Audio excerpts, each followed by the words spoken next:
Hola a todos, bienvenidos a otra clase de la Vuelta al Mundo en Cerveza y hoy vamos a seguir hablando de Alemania. Les había prometido más estilos alemanes la vez anterior y vamos a seguir por ese camino. Para entender la cerveza alemana es muy importante hablar de la ley de pureza. La ley de pureza alemana, aunque el nombre pueda sonar medio feo, es una ley que tiene más de 500 años y que en su versión original decía que la cerveza solamente podía hacerse con cebada, lúpulo y agua. Hay un cuarto ingrediente, la levadura, que en aquel momento no se conocía o no se sabía bien qué era, que con el tiempo se incorporó. Una vez que fue explicada y nomenclada, etc., se incorporó a la ley de pureza alemana. La ley de pureza alemana sigue vigente el día de hoy, se llama Reinheitsgebot, perdón por la mala pronunciación, y lo que dice básicamente es eso, que la cerveza tiene 4 ingredientes y que tiene que hacerse con esos 4 ingredientes. Esos 4 ingredientes son agua, malta, lúpulo, levadura. No te podés salir de ahí. Sin embargo, hay algunas excepciones a la ley de pureza alemana dentro de Alemania que vamos a ver en un ratito. Pero empecemos a hablar de las cervezas tradicionales, puramente alemanas, que sí respetan la Reinheitsgebot, la ley de pureza. Vamos a dividirlas medio arbitrariamente en dos grupos, las que son para tomar en volumen, en cantidad, y las que son para tomar de a sorbos, lo que los ingleses llaman sipper. De las cervezas alemanas que se venden en volumen, en cantidad, que los alemanes toman en estos jarros gigantes, la primera que vamos a nombrar es la Marzen. Una de las características de la tradición cervecera alemana es que durante mucho tiempo algunas cervezas se hacían solamente en un momento del año. De ahí llevan su nombre las Marzen. Las Marzen eran cervezas que pasaban los meses fríos en cuevas, madurando, y se tomaban en la época cálida. Se tomaban cuando empezaban los calores en Alemania a partir de marzo. Son cervezas que son maltosas, por supuesto, como toda cerveza alemana, pero secas y de muy alta tomabilidad. Son cervezas que justamente sirven para sacarse la sed, para refrescarse y para festejar, ni hablar. La Oktoberfest es incluso una versión más ligera de esa cerveza. Y estamos hablando de cervezas en general en tonos ámbar, en tonos más bien rojos claros. Entonces, si tenemos que describir una Marzen, vamos a hablar de color ámbar, complejidad en las maltas, poco rastro de lúpulo, baja graduación alcohólica.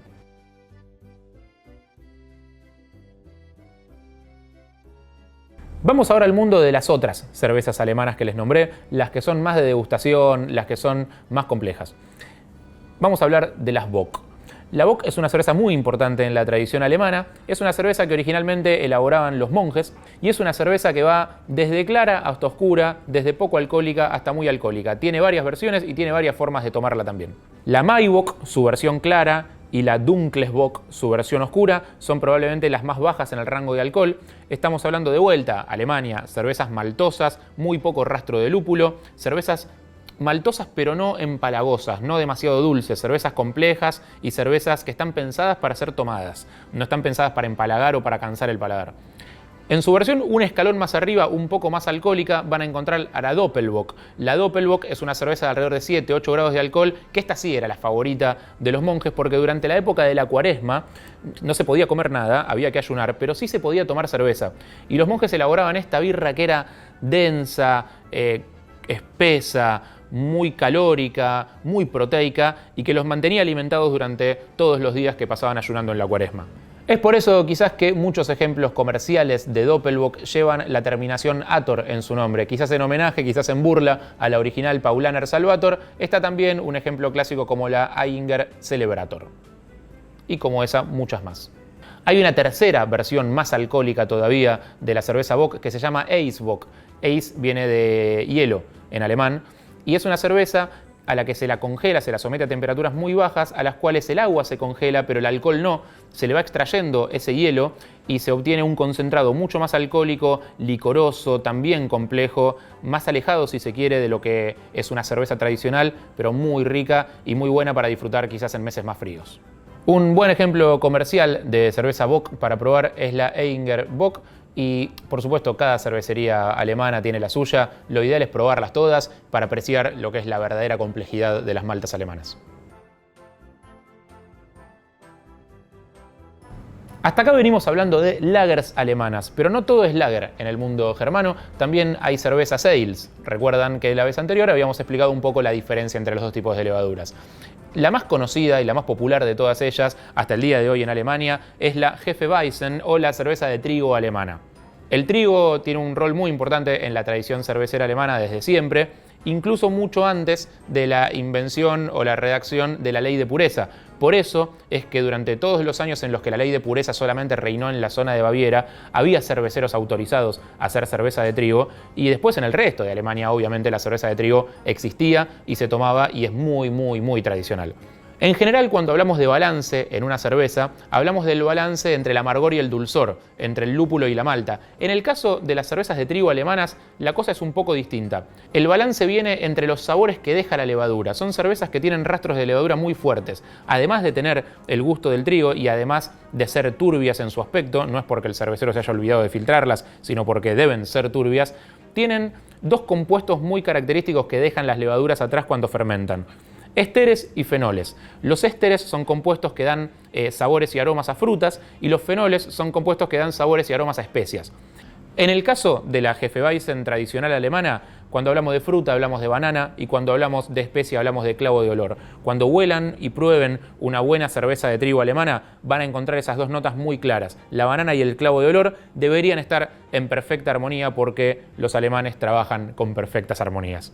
Ejemplos comerciales de Hefeweizen sobran, tienen la Paulaner, la Erdinger, tienen la Schofferhofer. Hay un montón de cervezas hechas con buenas levaduras alemanas y que respetan esta vieja tradición de cervezas de trigo. La versión oscura de la clásica Hefeweizen se llama Dunkelweizen, porque Dunkel es la palabra que indica en las cervezas alemanas la oscuridad. Y hay otras cervezas alemanas ales, porque mientras en el sur de Alemania, en la zona de Baviera, reinaba esa tradición de lagers, en el norte la historia era muy distinta. En Berlín tenían, por ejemplo, la Berliner Weisse, una cerveza que, si bien durante muchos años cayó en desuso o pasó de moda, la tradición de la cerveza artesanal la rescató y la volvió a poner arriba de la mesa. Estamos hablando de cervezas ácidas, cervezas que son acidificadas con ácido láctico. Para que tengan una idea sensorial de qué estamos hablando, es el lactobacillus, la bacteria que acidifica el yogur, la misma que se usa para acidificar cervezas Berliner Weisse.